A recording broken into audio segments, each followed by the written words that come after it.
Welcome to our channel. Big బాస్లో నిఖిల్ సోనియా వీళ్ళిద్దరు వ్యవహారం చర్చనీయాంశంగా మారుతుందని చెప్పాలి. ఇక అసలు విషయానికి వస్తే సోనియా ప్రవర్తనపై హౌస్లో ఉన్న హౌస్మేట్స్తో పాటు నిఖిల్కి కూడా చిరాకు వచ్చింది. లైవ్లో ఒక సంఘటన చోటు చేసుకుంది. సోనియా నిఖిల్ ఇద్దరు కిచెన్లో మాట్లాడుకుంటూ ఉన్నారు.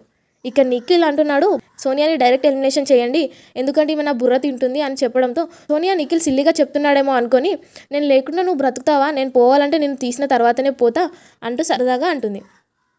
అయితే నిఖిల్ మళ్ళీ మాట్లాడుతూ, సోనియాని నిజంగానే చెప్తున్నాను, నేను డైరెక్ట్గా ఎలిమినేట్ చేస్తేనే నాకు ఒక గొడవ ఉండదు అని అన్నాడు.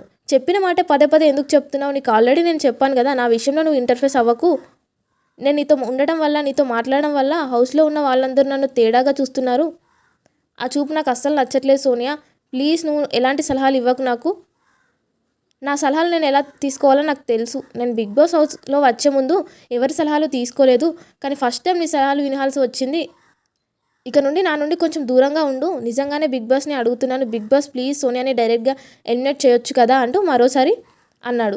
సోనియాకి ఎక్కలేని కోపం వచ్చి అక్కడి నుండి వెళ్ళిపోయింది. మొత్తం మీద సోనియా విషయంలో నిఖిల్ ఎంత ఇరిటేట్ అయ్యాడో ఆ కోపం తన మొహంపై కనిపించింది. కానీ తనతో కోపంగా మాట్లాడిన తర్వాత సారీ చెప్పడం, ఈ సీను జనాలు చూడటం జనానికి నచ్చకపోవడం జరిగింది. ఏది ఏమైనా వీకెండ్ వచ్చినప్పుడు నాగార్జున కొంచెం నిఖిల్ సోనియాకి దూరంగా ఉండి ఆట ఆడితే బాగుంటుందని ఎవరికైనా చెప్పాలి.